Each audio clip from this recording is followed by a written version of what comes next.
Salut! J'adore comparer la musique à un langage, avec sa grammaire, son orthographe, son vocabulaire, ses expressions. À partir de cette comparaison, on peut très bien penser que l'improvisation, c'est le fait de parler à quelqu'un sans avoir prévu à l'avance qu'on allait lui dire. Je suis sûr que ça vous arrive très souvent.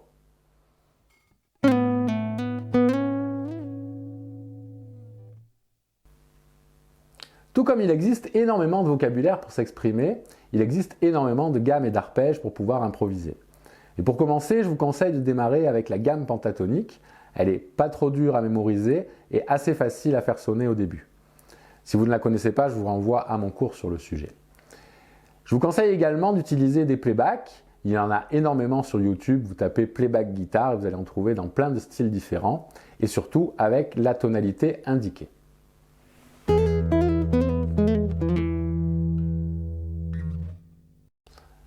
Pour faire simple, une tonalité est un ensemble de notes et d'accords qui fonctionnent très bien ensemble.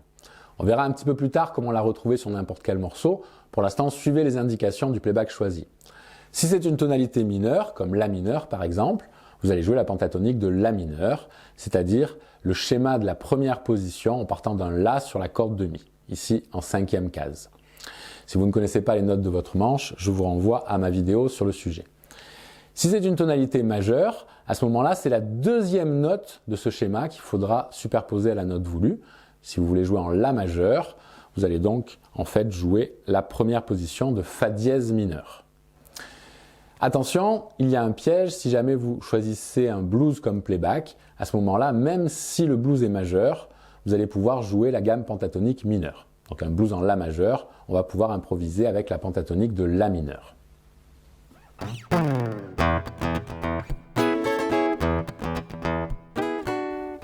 Quand on parle, on organise son discours par phrases successives, entrecoupées de virgules, de points d'interrogation, de points d'exclamation, de points de suspension. Pour l'improvisation, on va essayer de faire pareil, et donc on va essayer de créer des petites phrases de quelques notes, entrecoupées de silences. Le silence est vraiment très important, car ça va mettre en évidence les notes que vous jouez. Au début, on a tendance à énormément jouer, on a un petit peu peur de la page blanche, et du coup, il n'y a plus grand-chose qui ressort.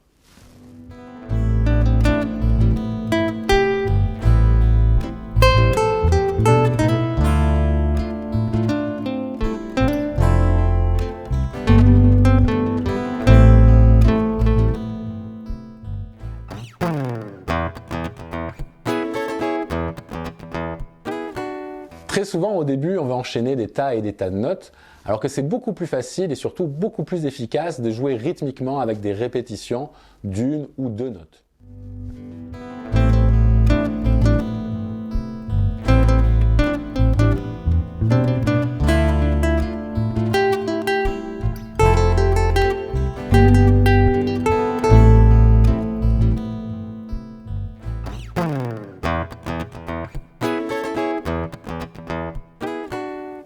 Tous les contrastes que vous pouvez faire vont amener de la vie à votre improvisation et éviter la monotonie.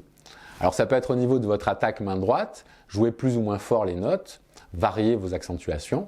Ça peut également être au niveau des rythmes. Si vous jouez toujours le même rythme, ça va vite être très monotone. Donc efforcez-vous de varier également à ce niveau-là ce que vous faites. De manière générale, les rythmes rapides vont amener une certaine tension, alors que les rythmes un peu plus lents vont amener de la relaxation. Donc efforcez-vous toujours de jouer avec ces contrastes et d'alterner les deux.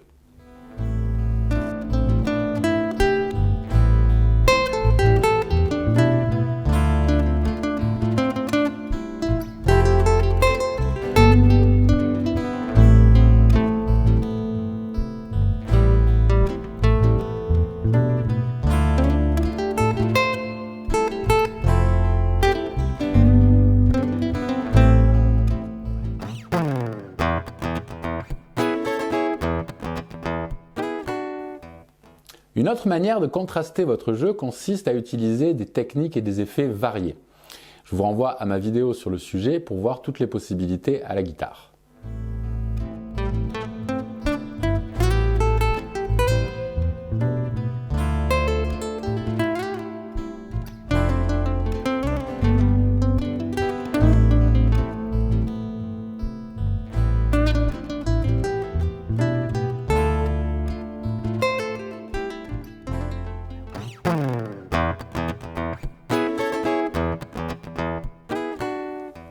comme un discours, il va falloir que vous organisiez vos improvisations.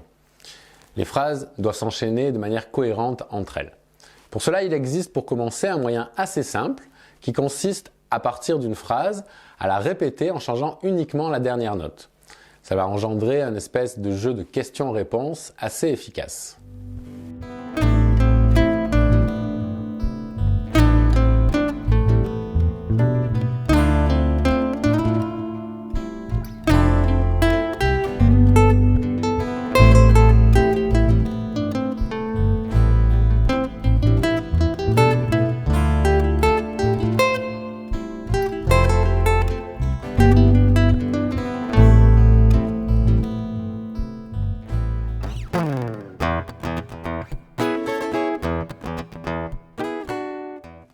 Même si avec une gamme vous allez pouvoir jouer sur différents accords, les notes de cette gamme sonneront différemment suivant l'accord sur lequel vous êtes en train de la jouer. En fait, quand vous jouez une note, ce qui fait sa couleur, c'est l'intervalle qu'elle crée avec la base de l'accord qui est joué par-dessus. Par exemple, si vous jouez un La sur un accord de La mineur, vous jouez la tonique, et donc vous allez avoir une sonorité plutôt stable, conclusive.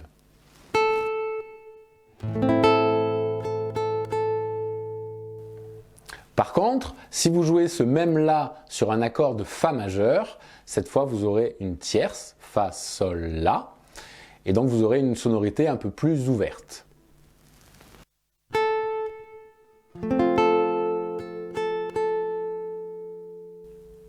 C'est un principe un peu plus avancé pour les débutants, mais pensez que c'est un objectif à atteindre petit à petit. De toute façon, tôt ou tard, vous allez croiser des grilles un peu plus compliquées qui vont comporter des changements de tonalité et où vous serez obligé de suivre la grille.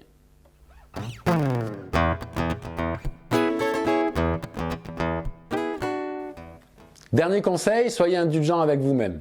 C'est pas au bout d'un mois que vous allez improviser comme Jimi Hendrix. L'improvisation, c'est quelque chose de pas évident à appréhender, ça demande du temps, du travail, de la persévérance, et ça va s'améliorer au fur et à mesure que vous allez améliorer vos compétences guitaristiques et musicales générales, à savoir vos connaissances de l'harmonie, des gammes, de la technique, de votre oreille, etc.